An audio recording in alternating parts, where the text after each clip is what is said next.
Hello and a very warm welcome to The Real Talk. Thank you for sparing time to join us. We are live on RTV and on the official RTV YouTube channel. Please do share the link. Today's conversation will be on trauma and mental health. We have a special guest who will help us understand how childhood trauma affects us in adulthood. And I do hope that this conversation will be inspirational, but also educative. We are at Mythos Boutique Hotel in Kiyovu. Whenever you find time, you should visit them. They've got a weekly lunch buffet for your corporate meetings. Come to Atmosphere Restaurant. On Twitter, they are atmosphere_KGL. Let's meet the guest. Thank you for joining us on the show. My name is Jackie Lumbasi, and our guest is Leocadia Kabibi Nkusi. She is a psychotherapist. Is that how you introduce yourself, or is there a different title?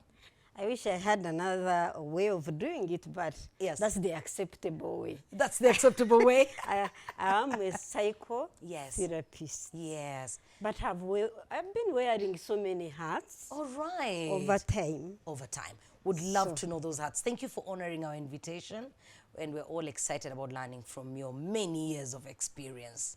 Thank you for hosting me. Our pleasure. When you say you've worn very many hats over time, let's go back to the beginning. If you can give us a little bit of your background.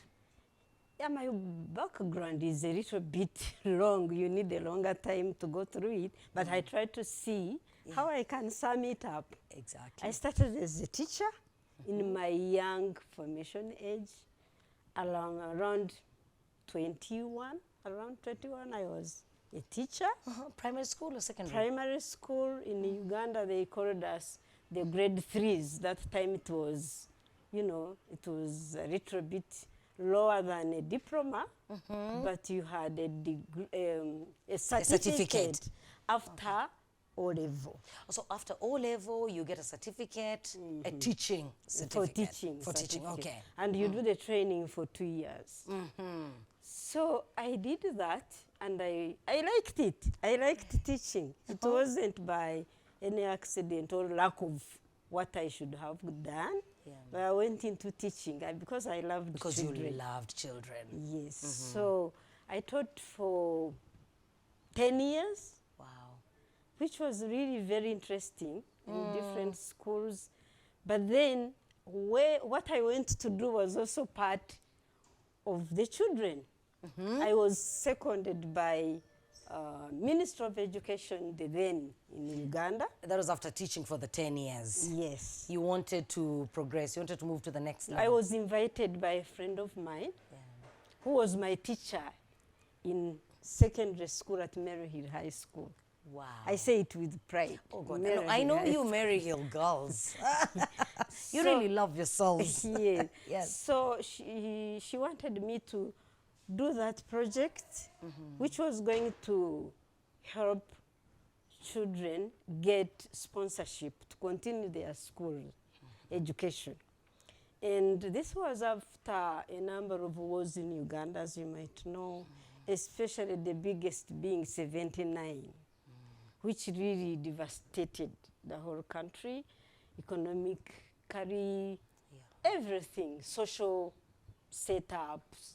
The fiber of the society kind of broke down. So people started looking for ways to continue education of their children.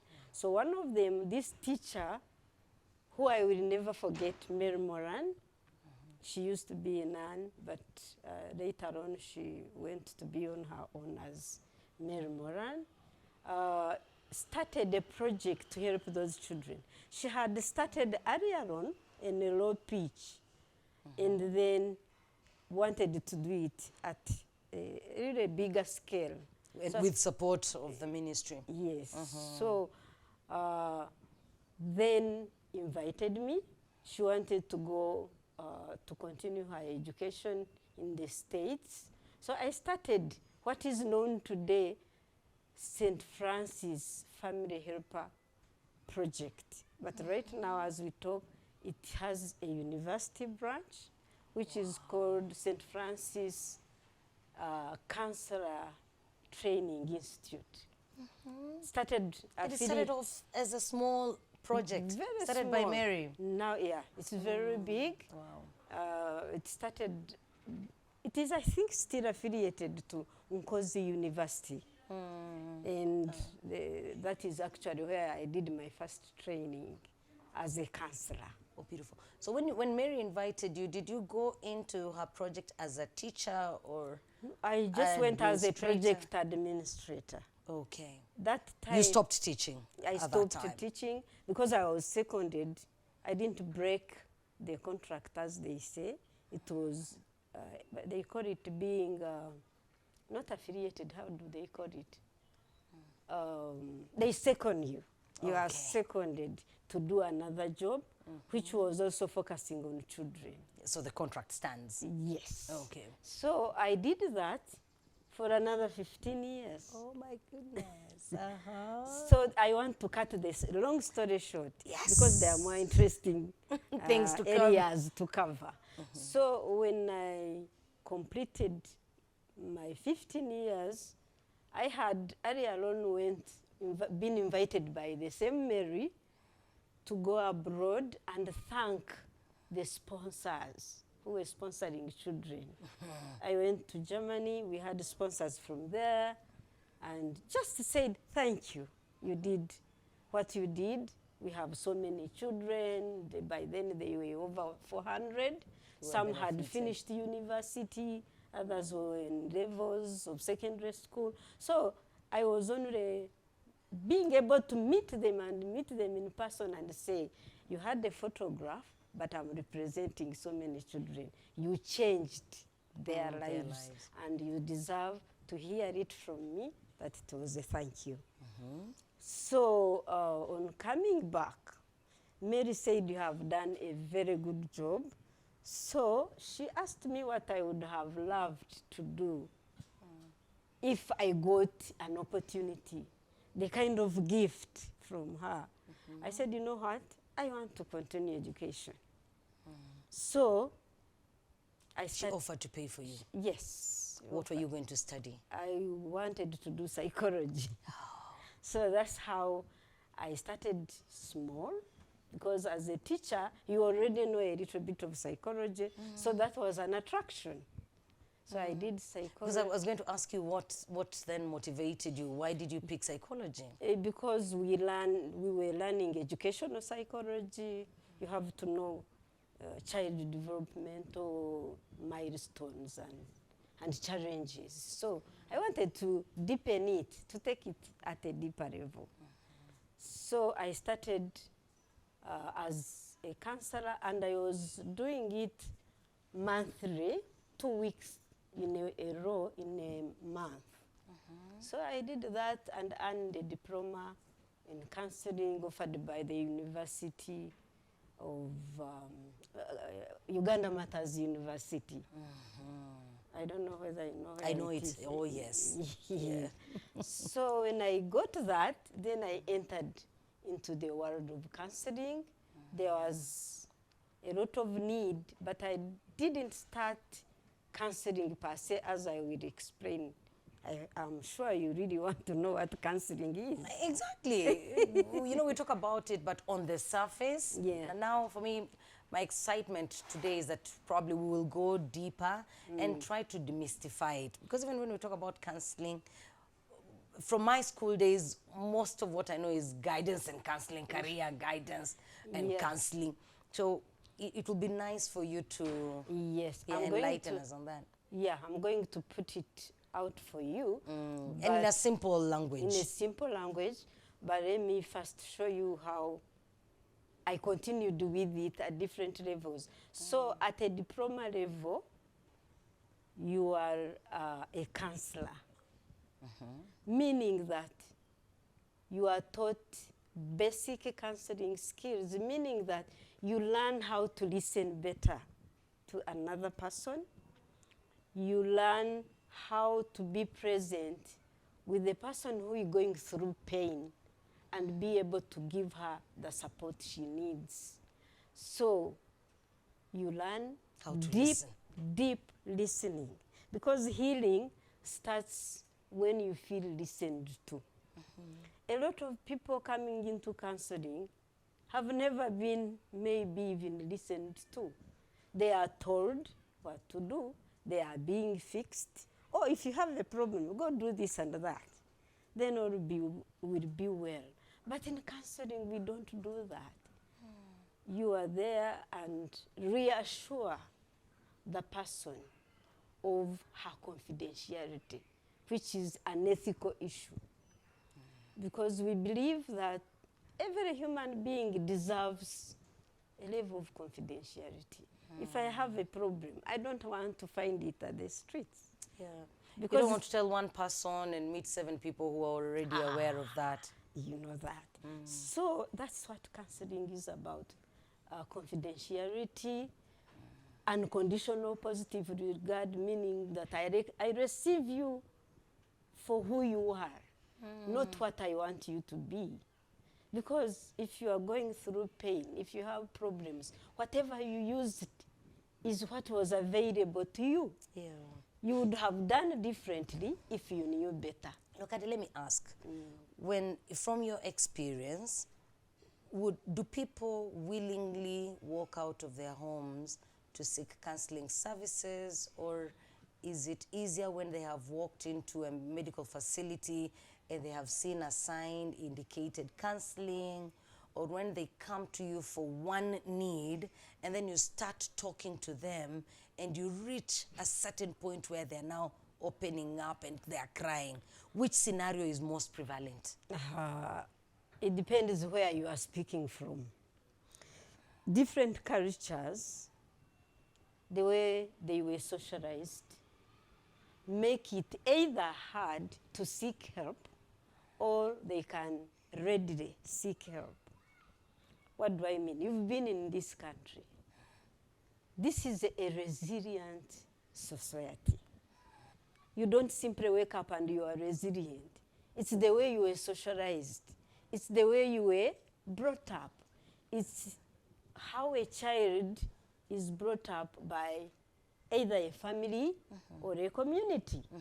So there have been changes in all of us, how we are socialized.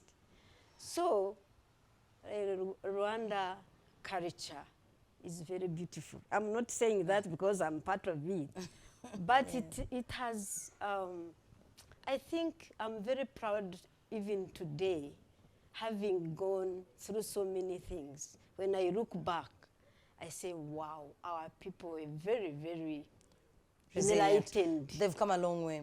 They were very enlightened because they prepare you for what they don't even know you will be able to meet in the future. So here we are in 1994 when 100 days consumed 1 million lives. But people could still stand. They asked them, these people who came to help, how are you? I'm okay. I'm okay. And they would say, eh? How are you okay?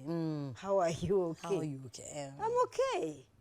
The morning came, the evening came, the night came, I slept, so I'm okay. How did they get that? You don't wake up and get that. But it's the voices that brought them up. It's the voices from the parents, the significant people in their lives. The things they were saying to them.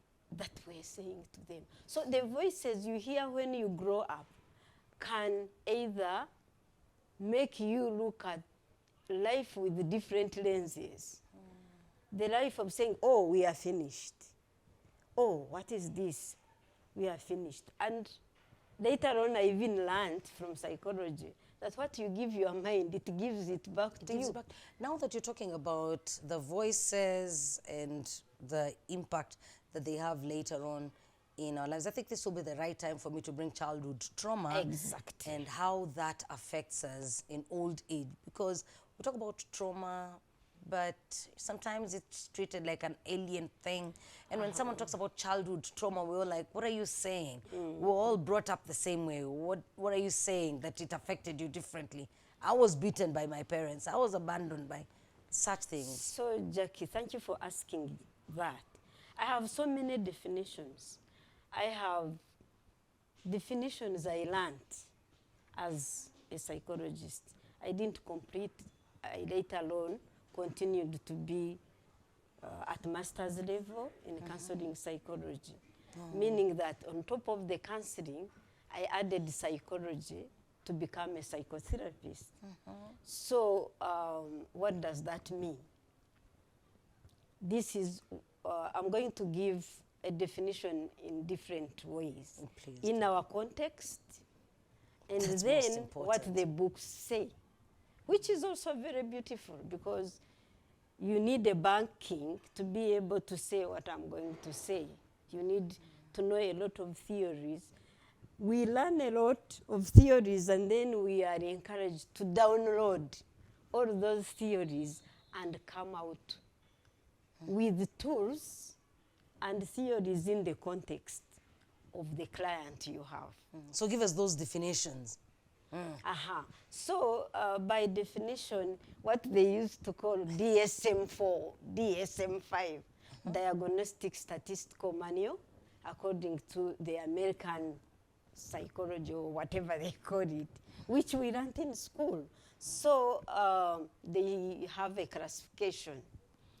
The way they classify people with under what they call psychopathology. Psychopathology is, sounds a big word. No, it is a big word. But it is talking about psyche. Psyche is the thinking. Pathology is sickness. So how the thinking and the feeling go is no longer functional. Psychopathology. It's a pathology. You know what a pathology is? A disease. So when the thinking and the feeling has been affected, meaning it has become distorted, instead of saying all is well, you say all is finished. Or later on, I even added to know if you are so negative, then it destabilizes the brain. Causes psychopathology. Exactly. When you are suffering from these mental health issues, part of them, the way they were classified by whoever brought the theories, there are mental health issues like the depression, the anxiety, this antisocial behavior. All those are under psychopathology. You can look it up. Information is everywhere now. But I think it would be more interesting for us to talk about trauma in our own context. That's right. And that is exactly what I want us to talk about when we come back from a break. We are taking a short break. We will be back. Thank you for joining us. Do share the link. When we return, we'll talk about traumas and how does trauma manifest. At times you're traumatized or you're dealing with someone who's traumatized, and we have no idea how to deal with ourselves, how to deal with each other. When we come back and Leocadia breaks it down in our own context, we do hope that we'll have a better understanding. We're at Mythos Boutique Hotel. Please share the link.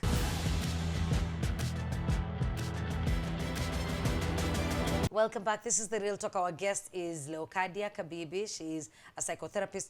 Leocadia, let's talk about trauma, as you've said, in our own context, so that it doesn't sound alien, so that someone can really understand that maybe at this point in time, this is what is affecting me. Can I also explain what psychotherapy is so that I link with the trauma? I had touched on it in the beginning. In talking about psychopathology. So I said it was when the thinking leads to a negative feeling that would end up in a negative behavior. So what happens? We are all what we think. And our thinking has a kind of, can I use the terms like they use them today? It has a database.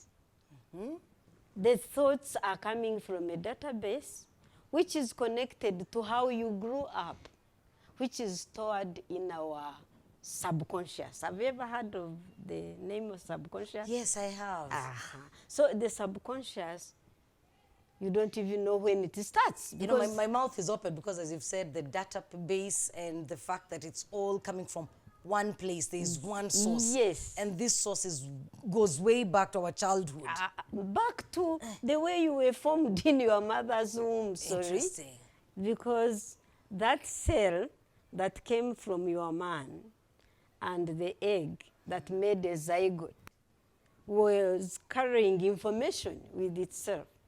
And that information, knowing what you know, is coming from your parents. Isn't it? With the genealogy and all that stuff, which I'm not ready to deal with now. Don't deal with that. Yes. So what is clear is these are the cell, the egg coming from different parents as well. They also have their own source. Yes. Then they get together with information. They put everything together. Yeah. So depending when it is formed in the mother's womb, this zygote will later come into the world after 9 months as a baby. So what experience did this baby get in the womb? Trauma can start there. Wow.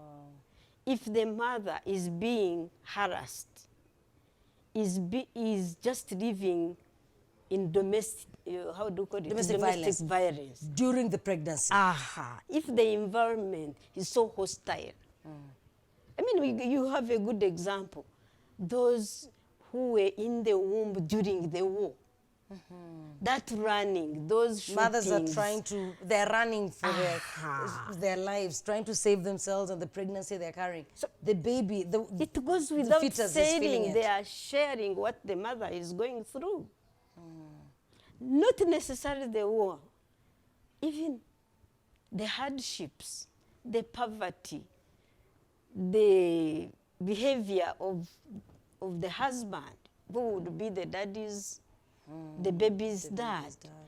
The way that lady who is pregnant is treated will impact the baby she brings to the world. So trauma can start there. What kind of impact? Because, you know, as you say that, Leocadia, I'm picturing a lot of people. I have had even members of my family that had such a tough pregnancy. During the pregnancy, maybe the man was not there. In some cases, she was beaten. Several occasions, she was this close to losing the pregnancy. This is a woman that has had very painful 9 months. Exactly. I want you to tell me how that manifests in that child's life when the child is born. How does it show itself, you know?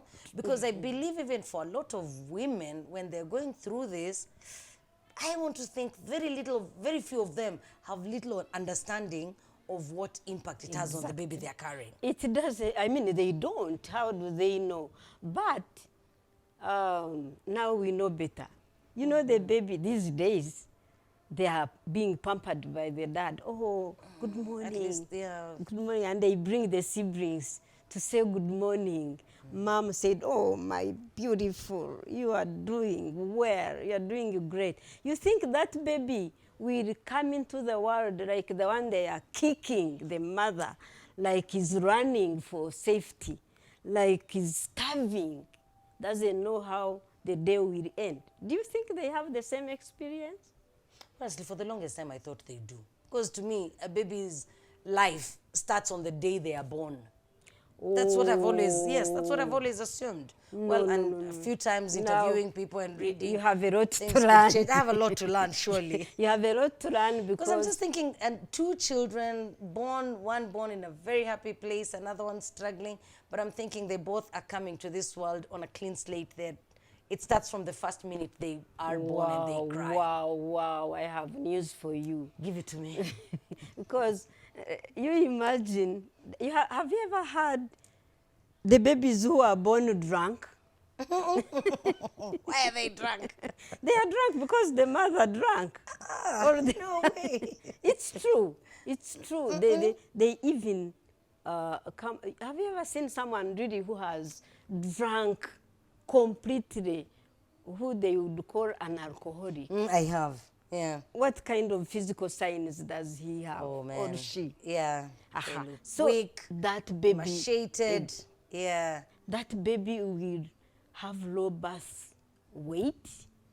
will be so tiny, will lack so much. But they won't be drunk, at least. They won't be drunk. They would be drunk by crying their lungs out. They cry their lungs out. Anyway, this is not scientific, but it's an observation. It's an observation. There was, this mother is so, I think she had a kind of mental kind of breakdown. But she kept her pregnancy, and time came when she gave birth. But when you studied that child, you found that the child looked drunk without taking alcohol. My God. I mean, life is very, very interesting. So tell me then, how does someone, because this is something that the baby had no control over, But at what point in their life okay. does that realization come that I am suffering because of the time I spent in my mother's womb and the kind of life I experienced? Yes, that realization, when does it come and how do we Let's hold heal? on to that drink. You need to know how the drink enters the body. When you gulp that glass of wine is more gentle maybe, right? It enters the mouth, goes like any other digestion, but it is absorbed in the stomach and joins the bloodstream and enters the brain and runs through the whole system. So the blood that goes to that baby, what is the content of that blood? Isn't it full of alcohol and products of alcohol? Surely you did digestion. So does a child like that end up being an alcoholic later on in Not their life? necessarily, but yes and no. Because when you study alcoholism, they really sometimes fail to know why this and that became alcoholic. But when they continue to study, there is, in your genes, you could be carrying that. But if you don't drink, it will never affect you. But it is waiting for the day you put your drink and then It's triggered. Yes, you have seen someone doesn't go to drink and become drunk. No way. She goes to drink because he's thirsty, because he's in a company. But how come that he doesn't want to stop? He takes the whole crate, so long as alcohol is there. As long, yeah, once That's you not start his drinking, making, and we don't judge that. There is some pressure behind that that is pushing him to drink. Let's come back to trauma. Yes. Because time is going. Time is going, yes. And So trauma, according to the books, trauma is, it's written as Trauma, meaning a wound of the heart. And it's not even an English word. It's a Greek word to mean a wound of the heart. So at least a wound, it can also be in a hospital setting. They say you go, the head had trauma. Yes, and all that. So it can be physical, it can be emotional, or even psychological. So trauma, when it is psychological, it's very painful.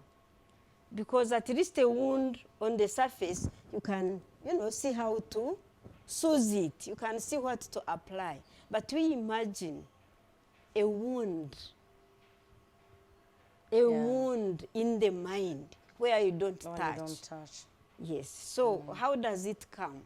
Not everything that happens painfully or an event that is so painful becomes trauma.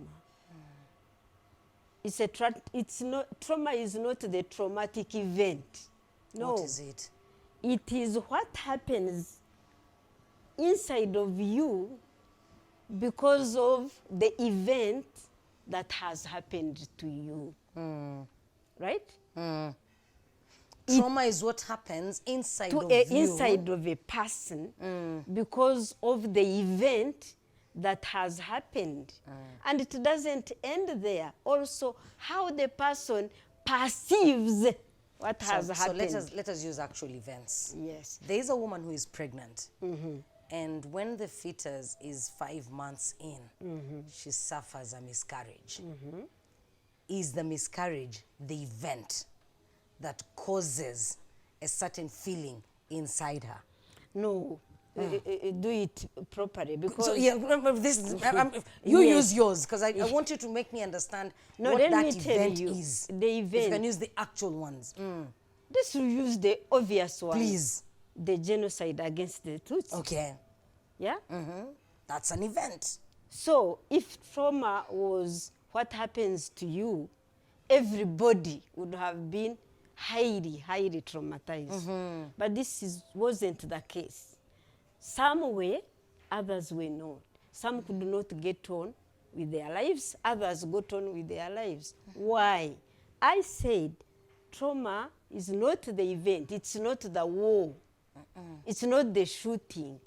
But what happens inside of me because of the shooting and how I have perceived that shooting, how I have taken it, how I have made sense of what has happened. Okay, how do I make sense? You know, there has been shooting. All of us are going to be startled.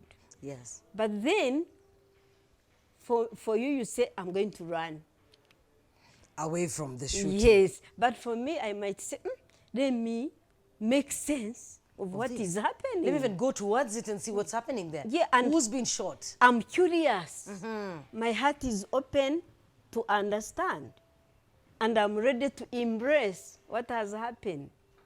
Because something has happened. I will have to be, when the mind is curious, it will not suffer the same way as the one who says, oh, we are finished. You get the point? Yes. So There's a that's where the difference there. perception comes in. Okay. You think, you feel, before you feel, you perceive. What you have perceived will affect the feelings that will come in you, Okay. that will come up for you. The feelings that have come up for you will make you behave in a certain way, either running or wanting to find out more, or yelling, or asking for help. So you can see that it all starts with the thinking. Starts with the thinking. And thank God, because a thought can be changed. But Something- you imagine trauma, if trauma was the event, so many people would be affected to a very bad level. You know, I hope I don't confuse you. you've almost confused me. Let me just ask a question that will help you bring me back. Yes. So does gender know, does trauma know gender? No way. I want to know if trauma is different or experienced differently by women and by men. Yes. Now we are going into socialization. Okay. How we are socialized by gender, how males are socialized, how females are socialized. Because you are a product or a total package you receive. I told you, from the time you are in the womb, from the time you start hearing, making sense of the world, interacting with your siblings, with the significant people, with the neighbors, with church leaders, with social media, all that will impact a lot on your thoughts and thinking and feeling system. So, socialization, the males are socialized differently. They are encouraged to be strong. Ask those men around here. They tell you what they were taught to be. They don't show any signs of weakness. Don't show any sign. That is, swallow. You were taught to swallow, not to show to the whole world that you've been hit. You swallow it, you tighten discouraged your from belt. crying. Swallow it. It is anger, swallow it. swallow it. But normally human being, when you are angry, when someone crosses your boundary, you want to kick back. You want to say, get out of my space. But when you swallow, what happens? You tell were me what taught to happens. swallow. Yes. And then you swallow once, you swallow twice, You swallow three. anger, you swallow everything. So tell me you what swallow. happens, because then we'll know what my- happens to men. Oh my God, they get the worst trauma because of that swallowing. But women who were taught that, this is we share. Things are shared. Yeah?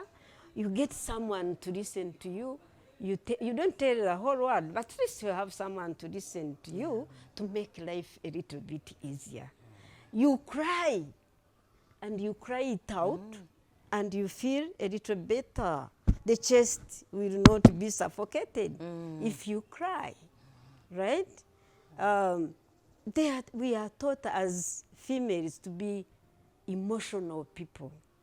That's the beauty with women.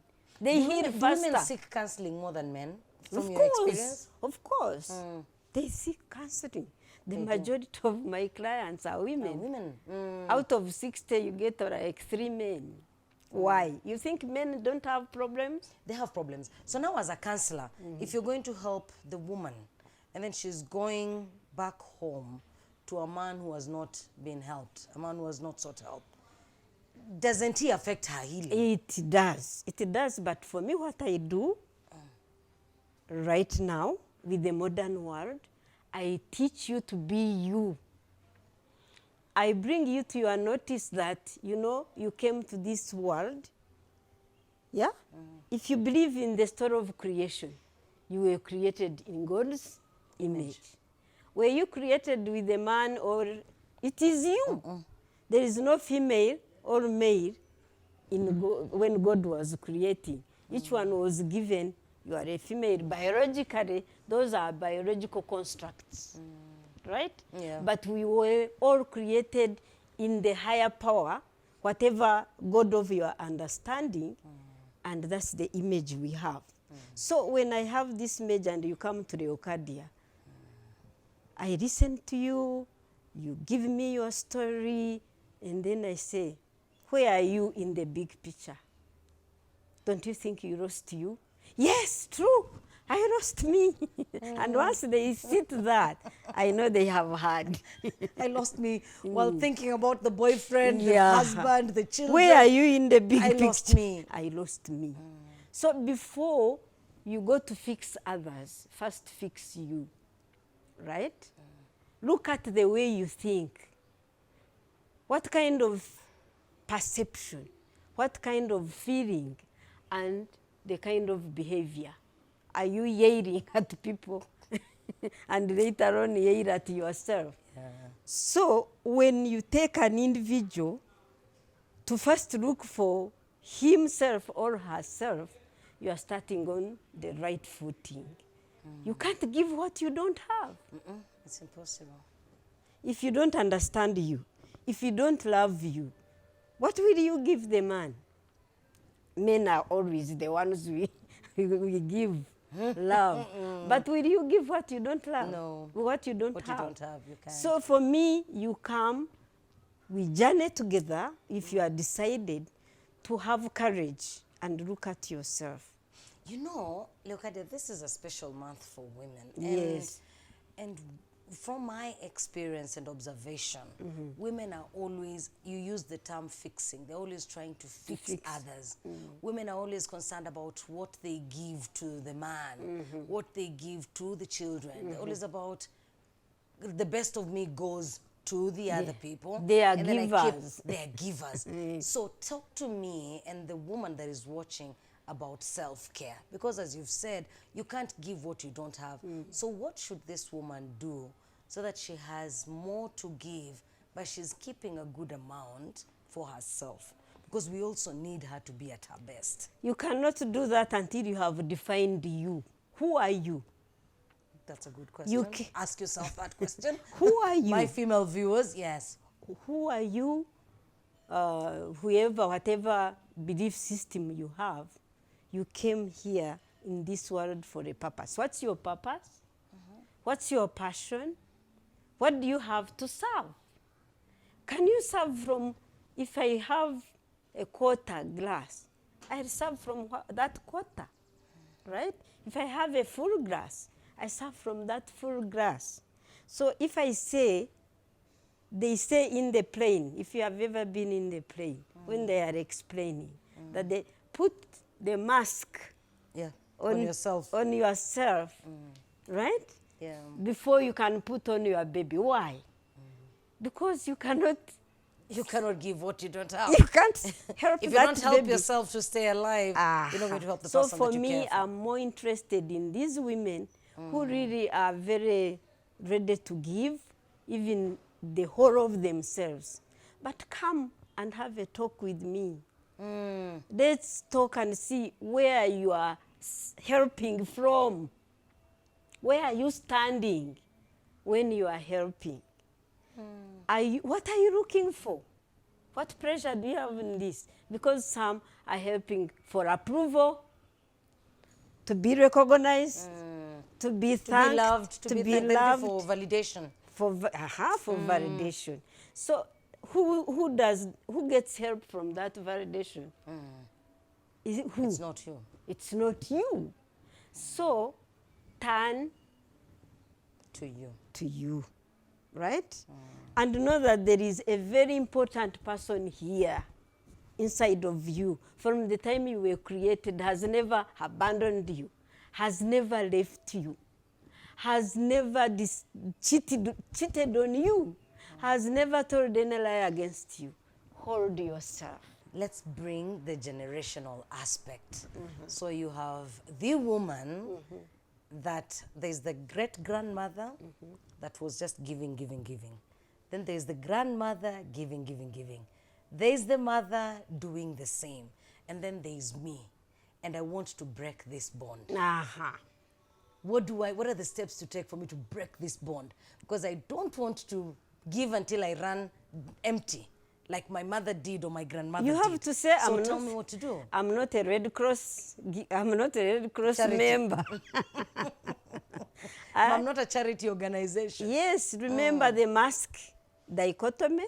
I said the mask on you. Yeah. You will come back and be useful to your community, to your great-grandparents when you have what to give. But imagine the woman giving and falls apart. Is very highly traumatized. Remember I said trauma is not the event. It's not the war. People think about wars. But trauma can happen. Look at this mother who has given birth. It's the first pregnancy. Does not even know who taught her how to breastfeed her baby. Yes, because I was actually going to ask, because I need specific answers, Leocadia. If I want to break that bond, and this generation has come from women who were never even taught about caring for the fetus. Yes. A fetus. How then should I do it differently? Should I look for you before I get pregnant? Should I look for help before I even settle down as a married woman? Okay. Because if I want to discontinue this trend of childhood trauma affecting us in our adulthood. Transgenerational, we call it. Yes. So what am I supposed to do You exactly? are supposed to do first things first. Start from the beginning. I told you, you matter a lot. To yourself, to your parents, to your community, to God who created you, and to the society. The moment you find you and empower you, forgive yourself, forgive everybody, and you are snoring love everywhere, you will be able to share with at least your community, if not the whole world. I'll be able to break that bond. Yes. You need so much love. And you need to be curious. What will I look like when I have immersed myself in this love? When I go to see my grandmother, you don't have to speak. She will sense the love that is flashing. Because negatives are very sticky and they are quick to be picked. That's why you easily pick on negative. But when you have joy, love, compassion, care, empathy, all those, they will cancel every negative. There is no any other medication, incidentally. When you empower yourself with a lot of love, the hatred will not know where you are. We're almost ending the program. If there is one message, powerful message, that you want our viewer not to forget from this conversation, what would it be? So tell us that message, but also Okay. let us know where we can find you in case somebody wants to talk. Let me first mention where I am so that Okay. you don't cut me off. You're very sharp. As I told you from the beginning, I'm a psychotherapist. I've been working with Never Again Rwanda as their consultant in issues of psychosocial and trauma work. I've been with them for 5 years. And So you spent the last 5 years just talking to people, helping them. yes, receiving the best people. version, yeah. They have a center, wellness center. Wow. We don't have any label at the gate. Do you know why? When you label legendary, luxury, do I need to ask what it is? You've already We've known. already So seen. you stop understanding it. So we didn't put any label, just open the gate. You find us full of compassion, love, care, understanding. You find who we are from inside. But if you see it on the gate, you will never bother. You will never bother to open the gate. Or you'll come in with your own expectations Yes, already so formed. the wellness center is at KG 501, gate 17, after the University of Kigali. Having Is that passed, where we will find you? yes, even that's today? where you, even today, I'm just going there from here. Okay. And you will be received with a lot of love, understanding. We don't want you to be what you are not, because if you knew, you would have done it. I want to say, women out there, know that you matter a lot to yourself, to your family, if you are married, to your husband, to your children, and to the whole society. So you are such an important figure. Come, look for you. Find you if you have lost you. But even if you have not lost you, you will get to learn how to be a person, that girl, that boy that God created you to be. The best that God created you to be, not what your society is telling you, not what the community is telling you, not what the global world is telling you to be. Yeah. That is a duplicate, and you are not a photocopy. You are original. You're original. You are enough. You were created enough. No one should lie to you. That's my simple message. That is such a beautiful message. Thank And you. I wish women Yeah. a very happy Women's Day. Thank you. It is the only day in your life, my friend out there. Get out, enjoy yourself, have some fresh air. Shake those bones.